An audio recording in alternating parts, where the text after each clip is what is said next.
Profiles in Cinemania. Mark Hamill.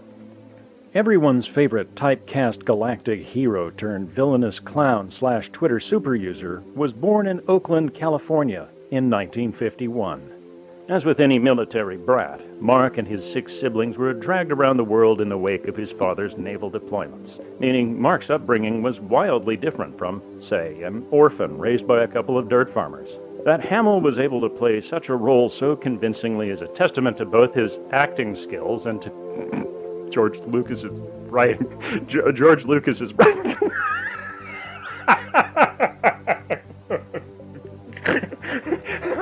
my God, I just can't say that with a straight face. Mark Hamill was drawn to drama early in life.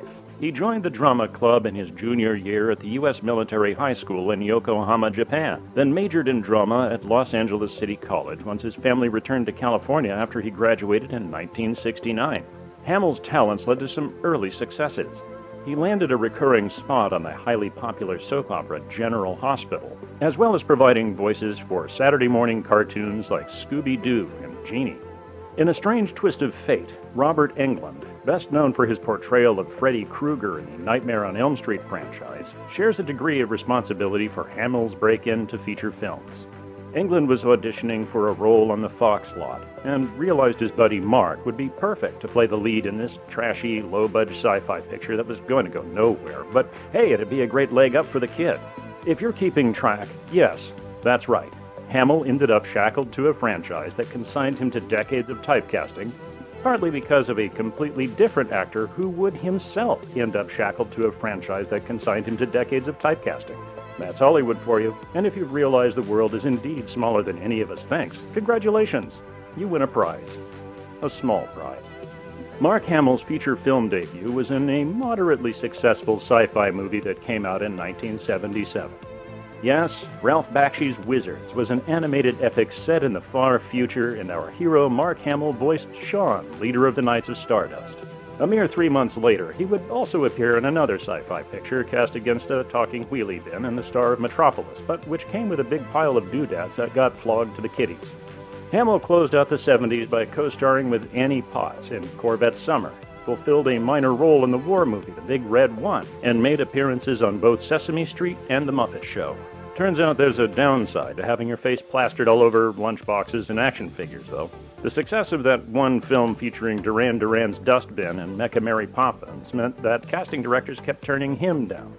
As the rejections piled up, Hamill pivoted from screen to stage, where he distinguished himself in theater shows like The Elephant Man and Amadeus.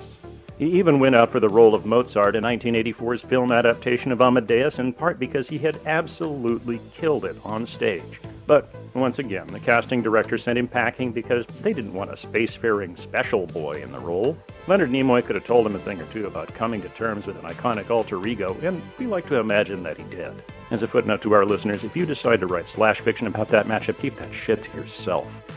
Despite his typecasting handicap, Mark Hamill still managed to land a few film roles, mostly in other sci-fi pictures.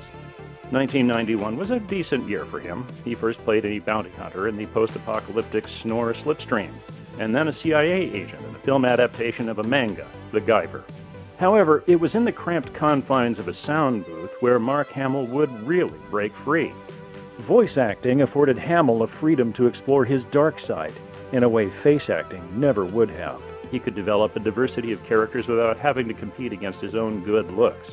Speaking of good looks, while he did indeed get into a car accident in the late 70s that broke some bones in his face, Mark himself has stated that any rumors about disfigurement are greatly exaggerated. As we understand it, his choice to crawl into a sound booth had more to do with his career being cock-blocked by a fictional space wizard wearing his face than any real damage done to it. The success of Tim Burton's 1989 Batman reignited a public interest in the DC Comics franchise, giving birth to 1992's Batman the Animated Series. Hamill auditioned for and won the role of the iconic Batman villain, the Joker, playing opposite the late Kevin Conroy's Bruce Wayne. Hamill's performance overshadowed even Jack Nicholson's portrayal of the Clown Prince of Crime.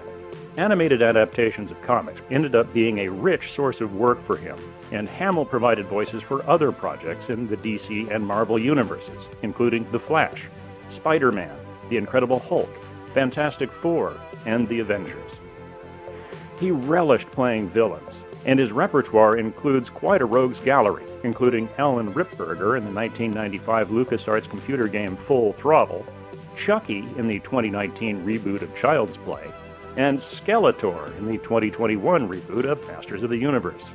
The mid-1990s saw Hamill begin to lean into millennial nostalgia by taking roles that gave a nod and a wink to his doppelganger. He reprised a starfighter pilot in a series of installments of the computer game Wing Commander, and he matched laser swords with Kevin Smith's own alter ego in Jay and Silent Bob Strike Back. In 2016, he even went on to reprise a role that reunited him with his old sci-fi chums, Kraftwerk's vacuum cleaner and British RoboCop. Although Mark Hamill may not have any Oscars to his name, he has won Emmy Awards for his voice work, including as recently as 2021 for Elena of Avalon. He has also won awards for his voice work on video games. And, as it turns out, playing a hero can rub off on a person. Mark Hamill is very active in liberal and leftist politics. He represents a variety of charities. He runs, or rather ran, a delightfully snarky Twitter feed and is considered by both fans and those who know him to be a genuinely good guy.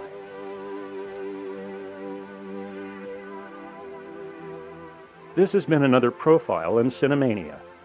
This episode was written by Ethan Ireland, Andrea Palladino, and Andy Slack, and was performed by Ethan Ireland. Stock music by EpidemicSound.com. The song Hope by Magic Sword appears under license from Terrorbird Music.